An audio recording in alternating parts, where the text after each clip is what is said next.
សួស្តីអ្នកទាំងអស់គ្នាថ្ងៃនេះដែរខ្ញុំមកបង្ហាញចំណុចខ្លះៗដែលតេតទៅនឹងការអាប់ដេតថ្មីរបស់ PUBG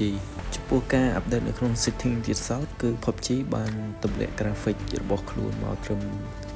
super smooth ដើម្បីកាត់បន្ថយទូរស័ព្ទកំឡុងពេលលេងហ្គេមកុំឲ្យមានការកើនឡើងកម្ដៅខ្លាំងហើយចំពោះការអាប់ដេតនៅក្នុង setting ចំណុចផ្សេងទៀតសោតគឺពុំមានការអាប់ដេតនោះទេរីឯចំពោះការទម្លាក់ skin event ថ្មីរបស់ PUBG គឺទម្លាក់ទៅលើ skin មួយចំនួនទាក់ទងទៅនឹង skin LAN ក៏ដូចជា skin G Dragon ដោយដែលបងប្អូនបានឃើញ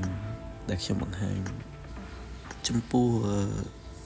skin នីមួយៗមើលទៅហាក់ដូចជាមិនសូវមាន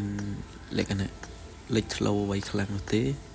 ហើយចំពោះ skin នោះទៀតសោត PUBG បានទម្លាក់ទៅលើ skin G Dragon ហើយអ្វីដែលគួរឲ្យចាប់អារម្មណ៍នោះដែរគឺ PUBG បានទម្លាក់នៅ skin LAN ដែលផ្ដល់ជម្រើសឲ្យយើង4ពណ៌ដោយដែលខ្ញុំបានបង្ហាញនេះហើយក៏ដូចជា skin លយមួយចំនួនដោយដែលខ្ញុំបានចុចបង្ហាញជូនបងប្អូនទស្សនានេះដូចគ្នាដែរហើយជាចុងក្រោយនោះដែរក៏សូមអរគុណពុកម៉ែបងប្អូនសម្រាប់ការគាំទ្រក៏ដូចជាការចុច like subscribe និងគាំទ្រមកលើខ្ញុំកន្លងមកសូមអរគុណពុកម៉ែបងប្អូន